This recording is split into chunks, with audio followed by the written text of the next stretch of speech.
The scream sliced through the morning quiet of Cedar Grove, raw and piercing, a child's cry that stopped hearts.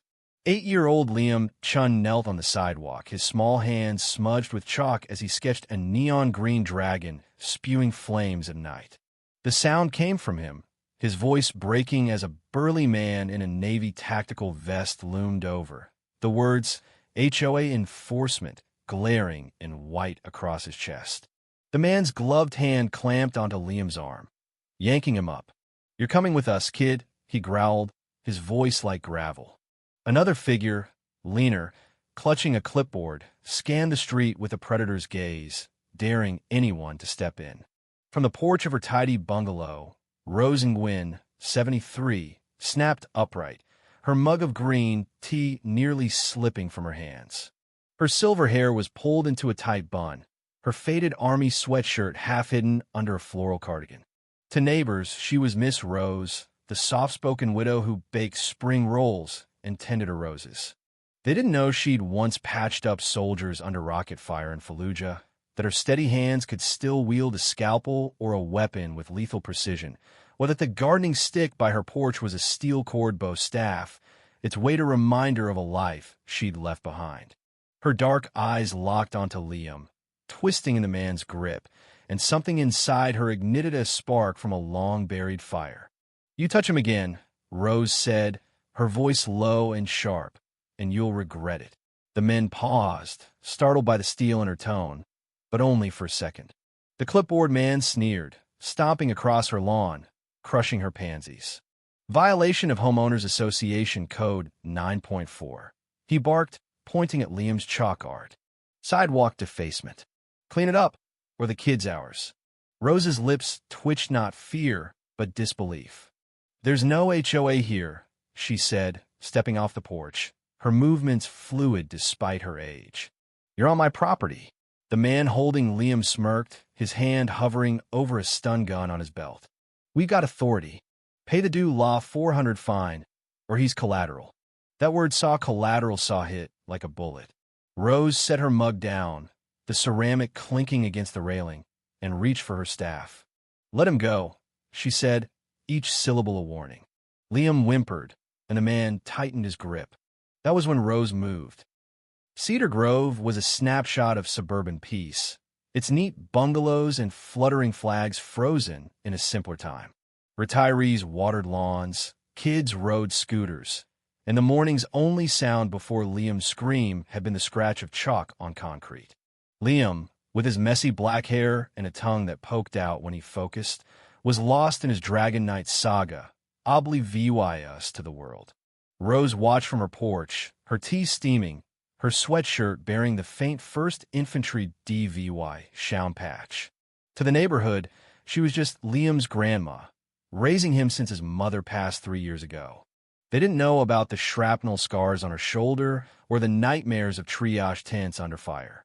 The black SUV rolled up without warning, its tinted windows swallowing the light. No plates, just a low growl from its engine.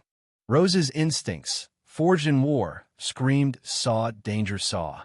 She'd seen vehicles like this in places where uniforms meant nothing. 2 men stepped out, their tactical gear gleaming. HOA enforcement bold on their vests. No badges, no names, just a clipboard and utility belt with zip ties and a stun gun. The clipboard man scanned her lawn, smirking at Liam's chalk. The other, broader, rested his hand on his belt, exuding menace. "Whose kid is this?" the clipboard man demanded. Liam looked up, confused, chalk dust on his cheeks. "He's mine," Rose said, standing, her spine straight as a soldier's. The man snorted, flipping his clipboard. "Sidewalk defacement. Fines due law 400, payable now, or we take him." Rose's eyes narrowed. "You're not taking anyone." The man holding Liam laughed, harsh and cold. "Lady, we've got complaints. Pay, or he's ours."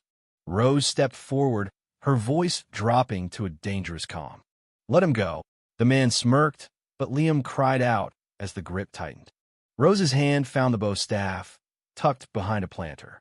Its steel core gleamed as she pulled it free. "You're making a mistake," she said, her voice a whisper. The stun gun man stepped between her and Liam, hand on his weapon. Back off, or you're obstructing enforcement. Rose didn't blink. You're not cops. You're not HOA. You're just thugs.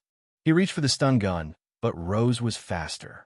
Her staff swung low, striking his shin with a saw-crack saw. He crumpled, cursing, the stun gun skittering across the grass. The second man, still holding Liam, froze. You're done, he shouted, but his voice cracked. Rose stepped closer, staff raised. Let him go. Liam yanked free, scrambling behind her, sobbing. The man lunged, swinging a fist, but Rose sidestepped, her staff blocking his arm, then drove it into his gut. He doubled over, and she swept his legs, sending him crashing down.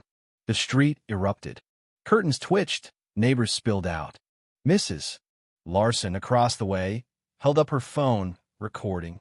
A teen in a skateboard helmet pointed. She just smoked them. Rose stood over the men, staff planted, her breathing steady. Liam clung to her leg, trembling. It's okay, sweetheart, she said, her hand on his hair. But her eyes stayed on the men. Get up and leave. Or you won't. The shin-struck man dragged himself up, face twisted with pain and rage. You'll pay for this, he spat, grabbing a radio. Unit 5, backup code 10, armed subject. Rose's gaze caught a glint under the second man's Vesta handgun. Serial number filed off. Her pulse quickened, but her face was stone. She'd faced worse in Iraq, stitching wounds while bombs fell. This was nothing. You don't know how to use that, she said, nodding at the gun. The man drew it, hands shaking, pointing at her chest. Drop the stick. His voice wavered. Rose stepped forward, slow, deliberate. You're not shooting anyone. He hesitated 1 second too long. Rose surged, her staff whipping out, striking his wrist. The gun flew into the grass. She spun, DRIVYing the staff in his ribs with a thud. He collapsed, gasping. The first man swung a baton, but Rose ducked, pivoting, and swept his legs. He hit the ground, ere Leah VYing him in a wheeze. Liam gasped. Grandma, you're a superhero. Rose's heart softened, but she stayed focused. The crowd grew, neighbors shouting. Phones up. Sirens wailed, real ones. 2 squad cars screeched in, boxing the SUV. Hands up. Ground now, an officer yelled, weapon drawn. Rose raised her hands, staff down.